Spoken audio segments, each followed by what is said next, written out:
I'm John Good, and this is my house. And this is what I love. This is where I love to be. And so I'm at my desk, another part of the factory, and imagine this. I get an email from a guy who says, I'm in Tasmania. And this guy, his name is Scott, says to me, I have a family business. I'm a drummer, and we produce timber into veneer in Tasmania. He says, can I show you some pictures of what we're cutting right now? And it is the most gorgeous Tasmanian black heart sassafras one could ever hope to see. So I said, I'm in. The next day we go to Tasmania. We fly into Burnie. We get into Burnie and I meet these guys. And they are real interesting people because they're real woodsmen. And they go, we're going over to the factory. I said, great. Now I'm used to factories that are the size of this factory. And we're at a shed. I said, so this is where we're parking the car? He said, no, this is where we do everything. The shed is 50 feet by 30 feet. And they pull in this log. And this log is 18, 20 inches in diameter. And it's black heart sassafras. And the heart in this thing is just stars and beautiful shapes and all this really good stuff. I said, how does it get like that? Because I really hadn't done enough homework. They said, well, these grand trees grow, and typically the weather down there, the top of it gets knocked off naturally, and moisture comes down through the tree, and it soaks in, and it's like a spalting effect, and it turns all these rich, beautiful colors, and you have to be patient. You got to know what you're doing and let the tree mature and let these colors just happen, and then you take the tree when it's ready. But they lay it on this big saw, and you can't just flat cut it in half. You can't cut through the heart. And they're telling me all the reasons why, and I was fascinated with what they knew. So they just quarter cut. They cut the sap off here, they cut the sap off there, and then they carefully sliced this thing into the heart, into a portion of the heart, and they slide a piece off, and I'm standing there, and they pour some water on it. Bingo. Now I know why I'm even there. So that's the skin of the shell. It's Tasmanian blackheart sassafras. Every single kit, every one, will look different than the other one. Now, the inside part of the shell is not going to be maple, not going to be cherry, it's Blackwood. And Blackwood is indigenous there as well. And this Blackwood can't be rotary cut. So it's all flat sliced Blackwood. And they're pieces this big. My boys in the shop down there are putting all this stuff together very carefully because you can't have gaps, you can't have any distortions. But we put it all together, and Blackwood is a cousin to koa. It's a tone wood. So what's a tone wood like that in a drum? This Blackwood tone wood has its own thing. And we have a badge on the drum that's so appropriate. It says pure Tasmanian timber. That's how it all came about. Now, the process of making them, like I said, we have to put it all together. The outer is vertical, and they're pieces just this big. And they've got sapwood, and they've got heart in them, but you book match, right, left, all the way around. Then you gotta put Blackwood on the back. So then we lay up the Blackwood. Then we run it through the glue spreader, put it in the hot press, press it to 3,100 pounds, leave it in there at 200 degrees Fahrenheit for 3 minutes, and out comes some of the prettiest plywood. We're talking DW plywood. So then we take it out of there, they lay it up, put it through the glue spreader, turn it into a quasi-cylinder, get it into the hot mold, close it, 2,600 pounds of pressure, and it's at 200 degrees as well, for like 7-8 minutes. When you pop it out, you're gonna see beauty come out of there like you've never seen before. Then we put it in a cold mold, and it takes all the heat out of the shell, and it crystallizes the glue, and it becomes a hard, round cylinder. A rounder drum is easier to tune, and a harder shell is much more resonant. And that's the way it's done. We call that cool tempered shells. Got a patent on it. Anyway, so we take it from there, from that process, after it's cooled down, and it's gotten used to being a DW drum. We take it in the other room and we cut it. We cut the shell on a machine that cuts parallel. Then we put it through the automatic sanders to skim off any glue residue on the outside. And we do the same thing to the inside. And then these guys take it from there and they do the finesse sanding just to get it really right. I mean, these guys hold it, they own it. When you play one of these drums, if you think about the artisans that put their hands on these drums, it's spectacular. And so when they get done with that, it's all prepped, and we take it in and we put the sealer on it. When you put the sealer on, a magic thing happens.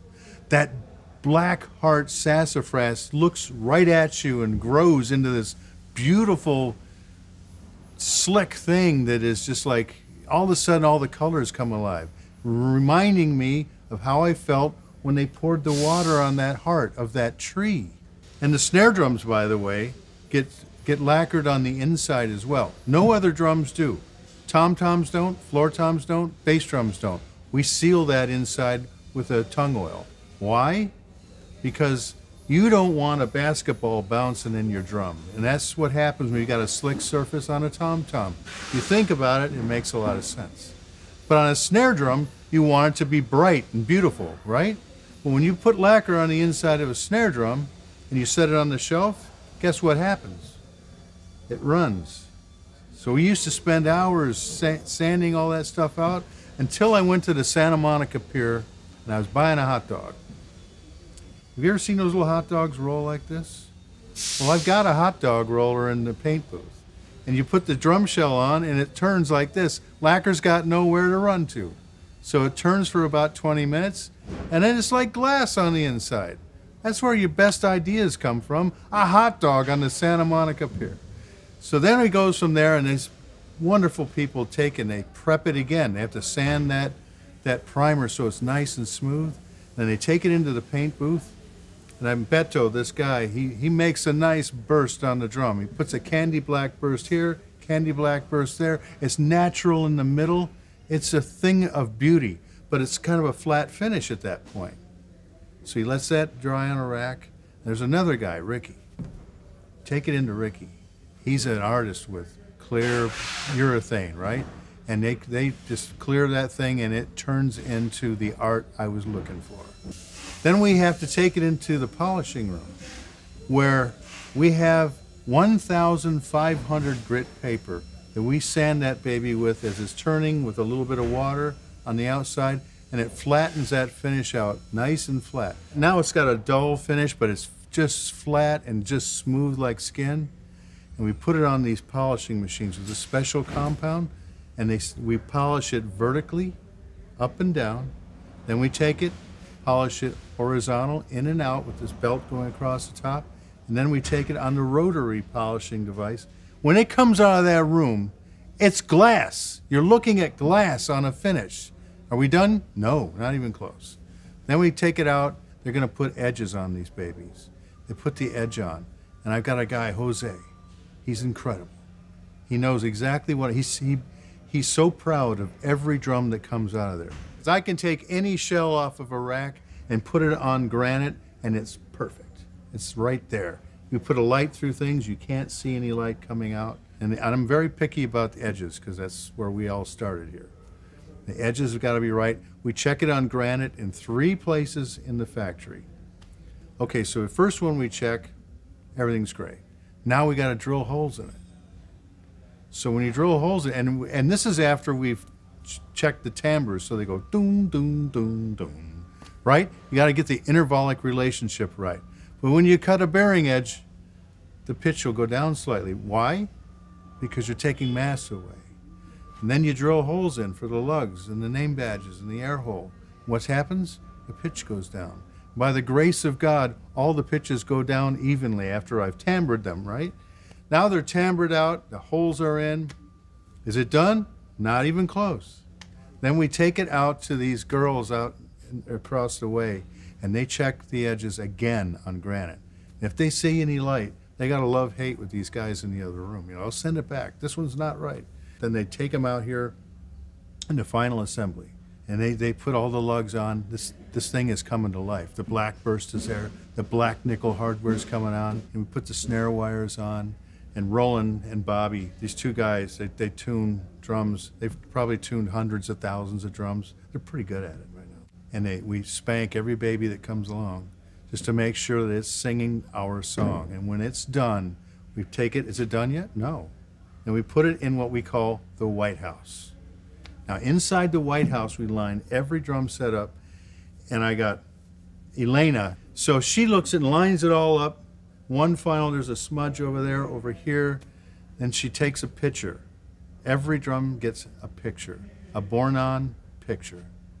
And so when she says it's okay, the bursts are even, the colors, the grains, JG matched it up the best he could, then that becomes a DW drum, and we put it in the box. We say sayonara. I'd say these kits are pretty doggone consistent, but they have a tonality, because it's a tone wood, that has a brilliance of Purple Heart.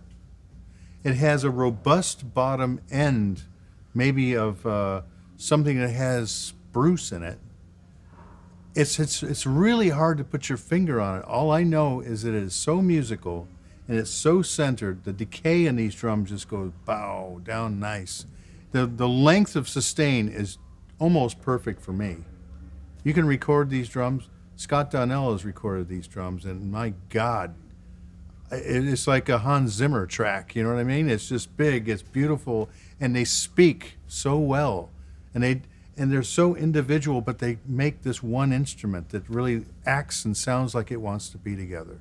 So it's got a nice frequency response from top to bottom, and it's very centered. I'm very proud of the way these drums sound, but they don't sound like every other kit. There's a guy who's my partner named Don Lombardi, and he and I sign every one of these bass drums. Yeah, and a certificate in the snare drum, because there's 200 snare drums alone, and then 200 kits that include a 10, 12, 14, 16, 22-inch kick and 6.5 by 14 snare. There's a resource down there that is really beautiful, and I respect it tremendously, and I wanted to do my part to connect my connection with Australia. I love the country, and I'm going back there to do more projects. It won't be Tasmanian black art sassafras, because that's the hardest one to get, because they want to do it right. You have to have patience, And so I decided 200 kits is healthy. It makes it really special. I'm certainly hoping that enough GC customers will enjoy this, because I had them in mind.